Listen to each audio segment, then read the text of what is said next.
So my name's Kevin, and I'm Kelsey. And we're talking about Facebook M, and we're also going to talk about the need for a human today. Facebook M is a new product in beta with Facebook, and it runs through Messenger, and it basically allows you to, it's your personal assistant, your digital personal assistant, so that if you're used to using Siri or Cortana on your smartphone, Facebook Messenger actually has its own little virtual assistant called M, and they're testing it out in San Francisco. So basically, it's going to let you do almost everything with a human element to it, which, when I read that, my ears perked up, right? Because that's what we always talk about. So what were you thinking about it? I feel like that just gives it kind of a little bit more of like a personal touch to it, because with Siri and stuff, there's only so much that it can do without a human actually being there. Like there are some stuff that you just need like a human for.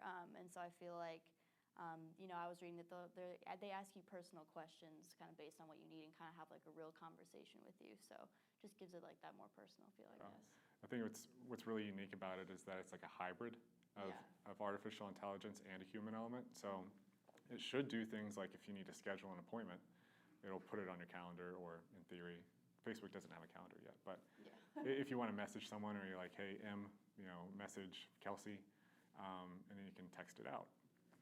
But the really cool thing is for more detailed issues or more complex issues, you'll actually bring in a human element to it. So if I forget flowers on my anniversary, I can say, hey, M, where can I get flowers, and how can I send them over to my wife's office?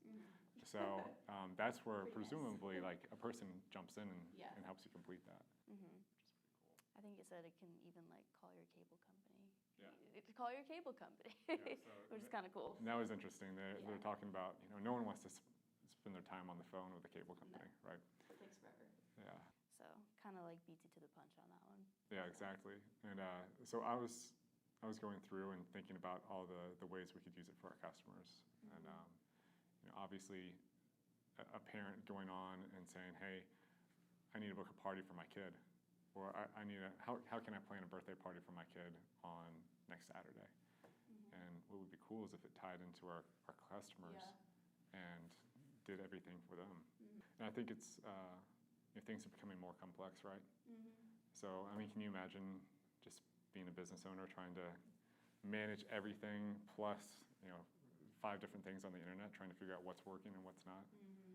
So I think that's where a lot of the world's kind of going to now. We have all this technology, but no one to really run it, right? Yeah.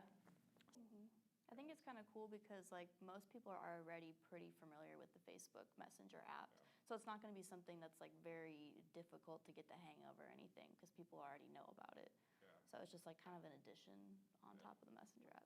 Exactly. I think the one thing, we keep hearing negative information about the whole Facebook M, and it's because it's going to have difficulty coming across and competing with the native Siri and Cortana, because they come loaded onto the phone and work with everything.